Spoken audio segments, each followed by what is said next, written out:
One of the best pieces of advice you ever gave me recently, I actually have two things I always quote you on, but this one's newer, is you... Oh, God.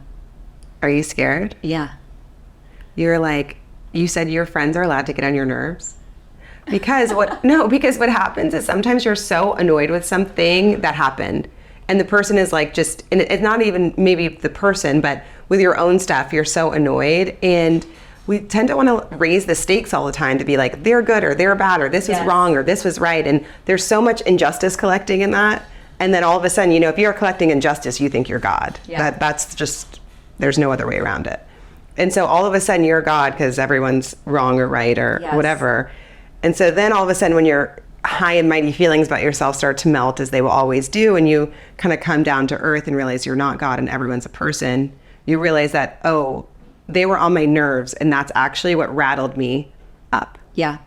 And the role that you play in that. Yes. And that was such, that kind of simple idea was so profound for me, because I was like, yes, you have to, like, even I remember saying that to Simon recently.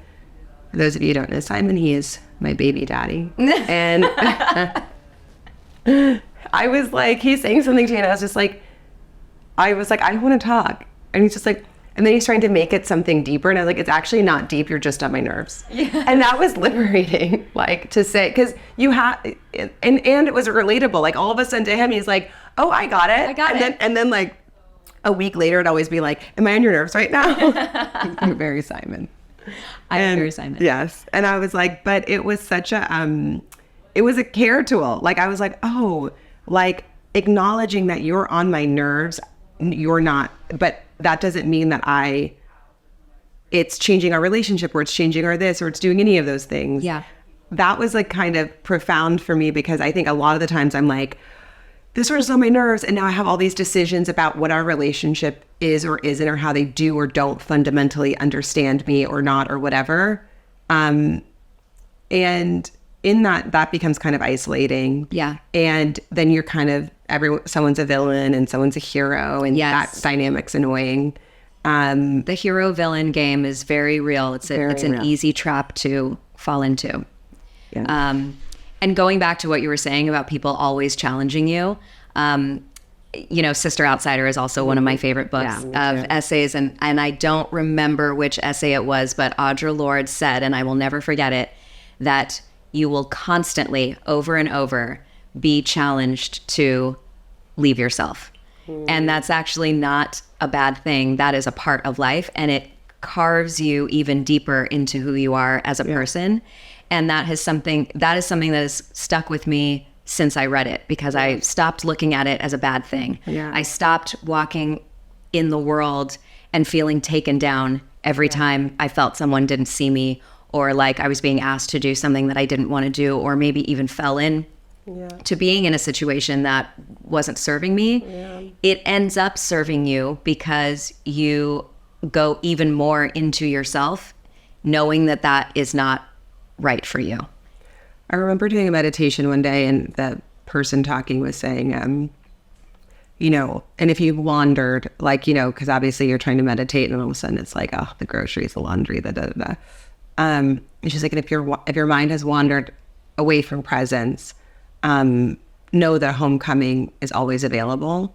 And that ended up being a huge theme in Remember Love, because and I think the first poem of that book is called Homecoming. And it was because in this more abstract way and really practical ways, the idea that you are always allowed to come home to yourself was such a relief. Yes. And come home to certain physical places. Like, I am from New Orleans, and I come home all the time. And this idea that even knowing that that's a part of care is that, oh, you know what, I actually need to touch the soil of where I'm from to kind of re-intentionalize or reorient what I'm doing or where I'm going or whatever.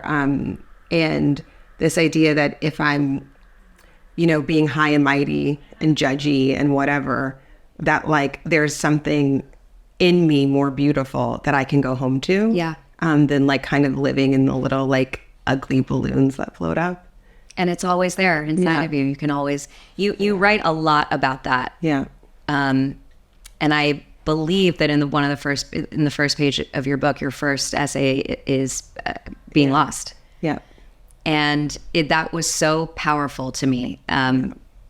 Just understanding that, you'll say it better than I do, but that being lost is a good thing, because then you're able to find yourself.